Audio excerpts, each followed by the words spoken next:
জয়গুরু। গতকাল ছিল রবিবার।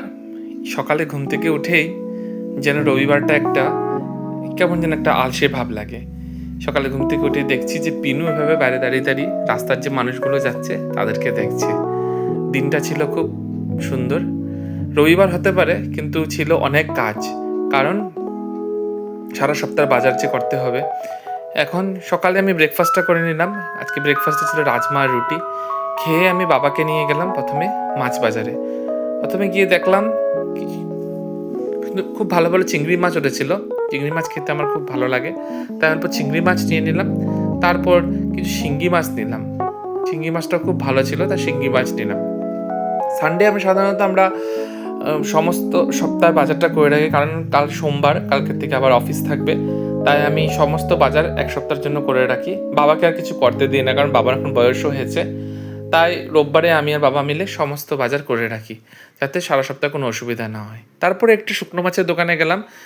আমার মা যেহেতু শুকনো মাছ খেতে খুব ভালোবাসে, মা বলছিল এটা একটু শুকনো মাছ নিয়ে আসবি। তাই কিছু শুকনো মাছও নিয়ে নিলাম শুকনো মাছের দোকান থেকে। এখানে শুকনো মাছ খুব ভালো পাওয়া যায়। শুকনো মাছ নিয়ে আমরা ঘরে আসলাম। ঘরে এসে আমি একটু গ্রিন টি খেলাম। গ্রিন টি খেয়ে একটু রাজমাও খেলাম। খেয়ে আমি আর বাবা চললাম সবজি বাজারে। তার আগে মাকে বললাম, মা মাছগুলো ঢেলে রাখো, ঠিকঠাক আছে কিনা দেখো। মা তাই মাছগুলো ঢেলে রাখলো। তারপর আমি আর বাবা মিলে আলিয়াপুল সবজি বাজারে গেলাম। অনেক ভালো ভালো সবজি উঠেছিল, কারণ রবিবারের বাজার। এই যে দোকানটা দেখছেন, এটা আমার বাবার দোকান ছিল। আগে বাবা করতো, কিন্তু এখন বাবা করে না। প্রথমে আমরা কিছু কলা নিয়ে নিলাম, এখানে খুব ভালো ভালো কলা আসে। তারপর পেঁপে নিলাম। এই যে লোকটাকে দেখছেন, ওনার থেকে আমরা প্রতি সানডেতেই কিছু না কিছু নেই। তারপরে কিছু কাঁচা হলদি নিলাম। কাঁচা হলদি খালি পেটে রস করে খেতে খুব ভালো শরীরের জন্য। তারপর কিছু কাঁচা কলা নিলাম শিঙ্গি মাছের জন্য। তারপর একটা মৌচা নিলাম। তারপর কিছু ঢেঁকি শাক নিলাম। খুব ভালো ভালো সবজি এসেছিলো। আর কচু নিলাম কিছু। তারপর আরও বিভিন্ন কিছু। তারপর এখান থেকে নিলাম আমরা ভেন্ডি, লেবু, মিষ্টি কুমড়ো এসব নিলাম। তারপরে এসে আমি ঘরে স্নান টান করে পিনু আর ঝিনুর সাথে বসে গেলাম খেলতে, কারণ সারা সপ্তাহ তো আমাকে পায় না, তাই সানডে সময়টা আমি ওদেরকেই দিই। আর মারাও একটু এক্সট্রা কাজগুলো করতে পারে, যেহেতু আমি থাকি ওদেরকে দেখি। তো ওরা দুজন মিলে খেলা করতে থাকে আর আমি বসে বসে দেখতে থাকি, যাতে ঝগড়া না লাগে। কারণ খেলবে মাঝখানে কিন্তু ওরা হঠাৎ করে দুজন মিলে খুব ঝগড়াও লেগে যায়। আমার ভিডিও বানানোর শখটা আগের থেকেই ছিল। আমি খুব ভালোবাসি ভিডিও বানাতে। আমার ইউটিউব চ্যানেল একটাও আছে। আমি অনেক আগের থেকে ইউটিউব চ্যানেলটা চালাই, কিন্তু এখন বর্তমান বন্ধ আছে কিছুদিন। কিন্তু এখন আমি নতুন করে ফেসবুকে রিল বানানো শুরু করেছি। আমি জানি না, কেউ অনেকে ভালো বলবে, অনেকে খারাপ বলবে, কিন্তু আমার যেটা শখ আমি সবসময় পূরণ করি। যে শখটা অন্যের ক্ষতি না করে, আমার নিজের মেন্টাল স্যাটিসফ্যাকশনের জন্য, সেলফ স্যাটিসফ্যাকশনের জন্য আমি কিন্তু করি। যেটা খেতে ইচ্ছা করে, যেখানে যেতে ইচ্ছা করে, সেটা আমি করে ফেলি। কারণ সব কিছু পজিটিভ নেগেটিভ আছেই। যখন আপনি কিছু করবেন বা আগে বাড়বেন জীবনে বা যে কোনো স্টেপে, অনেক মানুষ আছে এটাকে পজিটিভভাবে নেবে, কেউ নেগেটিভভাবে বলবে।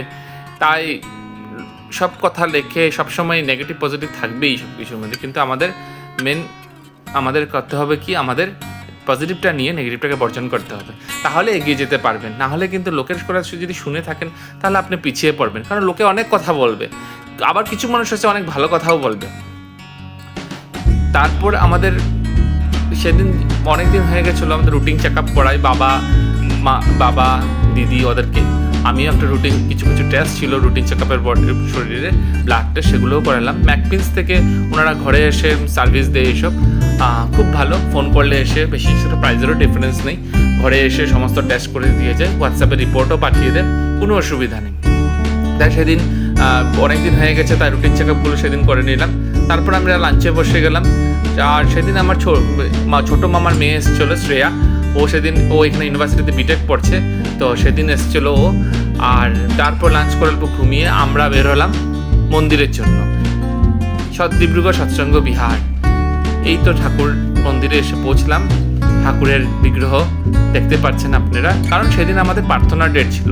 এখন কি হয়েছে, আচার্যদেবের আদেশ মতে প্রতি মাসের একটা দিন প্রতিটা ফ্যামিলি যাতে কোনো না একটা ফ্যামিলি করে এসে যাতে প্রার্থনা করে।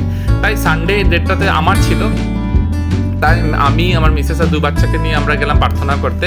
আপনি এমনিও যেতে পারেন, কিন্তু একটা ডেট সিলেক্ট করতে বলেছিল যে প্রতিদিন প্রতিদিন যাতে এক একটা দিনে এক একটা ফ্যামিলি এসে প্রার্থনা করে মন্দিরে।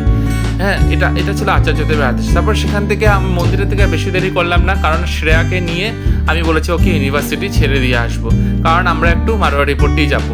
তো শ্রেয়াকে সেই ইউনিভার্সিটি গিয়ে ছেড়ে দিয়ে আসলাম। আর তারপর আমরা এসে পৌঁছলাম মারোয়াড়ি পট্টিতে মাস্টারপাড়া, যেটা আমার মিসেসের বাড়ি, মানে ওদের মামার বাড়ি। মিসেসের বাড়ি আসছিলাম কারণ বিজয়া দশমীর প্রণাম করবো বলে ভেবেছিলাম, আসা হয়নি, এতদিন ব্যস্ত ছিলাম।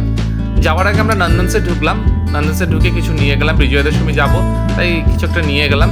তারপর ওখান থেকে বেরিয়ে মিসেস বললো যে আমি মোমো খাবো, ও মোমো খেতে খুব ভালোবাসে, তাই ওর জন্য মোমো নিয়ে নিলাম। নন্দনসের সামনেই বসে এই মোমোটা, খুব ভালো। তারপর এসলাম ওদের বাড়িতে এসে বসলাম অল্পক্ষণ। তারপর এই যে শ্রী, এটা হচ্ছে ওদের মামার মেয়ে, ওর সঙ্গে আসলে ওরা খেলতে খুব ভালোবাসে।